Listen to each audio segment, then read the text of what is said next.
Hai murid-murid, hari ini kita akan belajar Bahasa Melayu tahun 5.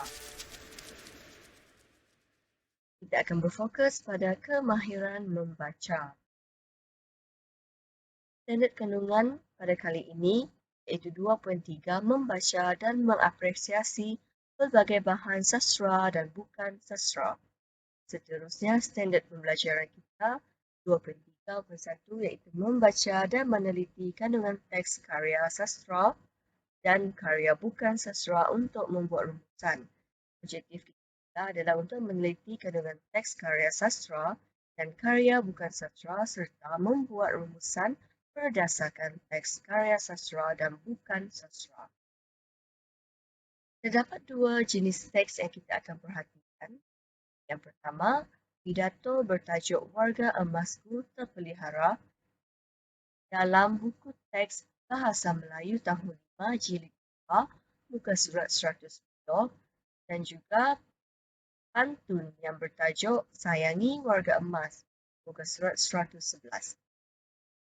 Ini adalah pidato yang bertajuk Warga Emasku Terpelihara.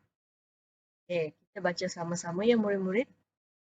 Dinesh dan Afifi akan menyampaikan persembahan berangkai, iaitu sebuah pidato dan pantun di pentas sekolah. Jadi dua orang murid ni akan menyampaikan persembahan, pidato dan juga pantun. Ini adalah pidato.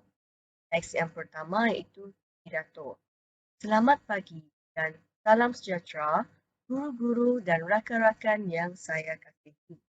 Dan hari ini saya akan menyampaikan pidato yang bertajuk Keistimewaan Warga Emas di Malaysia. Sidang Dewan. Warga emas ialah warga negara yang berumur 60 tahun ke atas.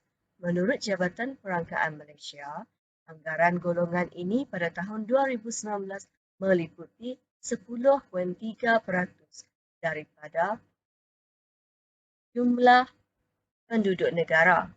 Kita bersyukur kerana golongan seperti datuk, nenek, ayah dan ibu kita mendapat pembelaan sewajarnya. Warga hadirin yang saya hormati, kerajaan telah mengisytiharkan 1 Oktober pada setiap tahun sebagai Hari Warga Emas. Angka ini sebagai satu pengiktirafan terhadap golongan tersebut dalam komuniti. Selain itu, dasar warga emas negara diwujudkan untuk menjaga kebajikan dan menyediakan perkhidmatan mesra untuk warga emas.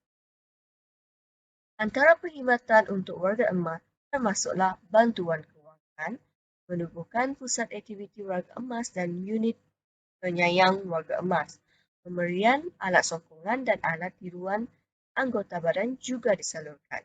Seterusnya, warga emas akan mendapat layanan istimewa di klinik dan di hospital kerajaan selain potongan separuh harga bagi tambang pengangkutan awam. Oleh itu, semaikanlah sifat penyayang kepada warga emas.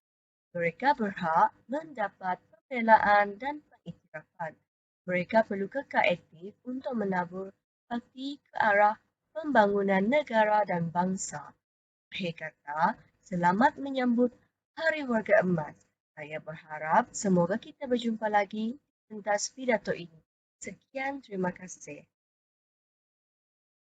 Okey, begitulah pidato yang bertajuk Warga Emasku Terpelihara. Sekarang kita perhatikan pantun Sayangi Warga Emas. Mari berpantun bersama cikgu. Pohon bidara di tanah rata, di atas buah kepaya. Marilah pelihara warga emas kita, hidup harmoni warga penyayang. Banyak semalu, kebun cikgu, anak lada, tumbuh mencelang.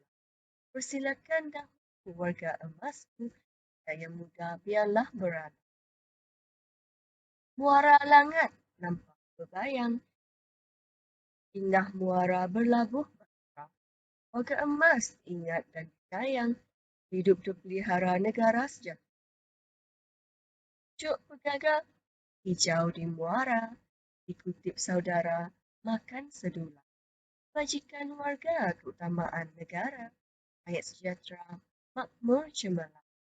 Okay, begitulah pantun kita. Jadi cikgu sarankan kamu boleh mengimbas kod QR ini. Di sini dia ada persembahkan pantun Sayangi Warga Emas. Jadi kamu boleh imbas QR code ini ataupun kod QR untuk mendengarkan pantun ini. Seterusnya sekarang kita akan mengenal pasti isi kandungan yang terdapat dalam teks yang telah kita baca. Okey, kita akan perhatikan ataupun kenal pasti isi kandungan berkaitan dengan keistimewaan untuk emas. Di dalam teks yang kita baca tadi, kita telah nyatakan semua keistimewaan untuk warga. Keistimewaan yang pertama ialah kebajikan. Di sini terdapat dua kebajikan yang diberikan untuk warga emas. Yang pertama, warga emas diberikan bantuan kebajikan. Yang kedua, mereka diberikan alat sokongan dan alat tiruan anggota badan. Okey, seterusnya kemudahan awam yang diberikan kepada warga emas pula adalah pusat aktiviti warga emas dan unit penyayang warga emas. Yang kedua, warga emas akan mendapat potongan separuh harga bagi tambang pengangkutan awam. Okay. Keistimewaan bagi perubatan pula, warga emas akan mendapat layanan istimewa di klinik dan di hospital kerajaan. Okay. Itu adalah 6 keistimewaan yang akan diperoleh ataupun diberikan kepada warga emas. Okay, untuk teman-teman murid-murid, warga emas ini bermaksud golongan yang sudah berumur 60 tahun ke atas sudah nyata. Jadi warga emas ni adalah golongan orang tua ataupun orang golongan yang sudah berumur itu warga emas. Seterusnya kita akan pergi dekat rumusan. Rumusan cikgu hendak kamu lengkapkan rumusan yang menggunakan perkataan yang sudah diberikan. Jadi kamu lengkapkan bina ayat menggunakan perkataan yang telah diberikan untuk membuat rumusan bagi teks yang telah kita baca. Okey, sehingga di sini saja kelas kita.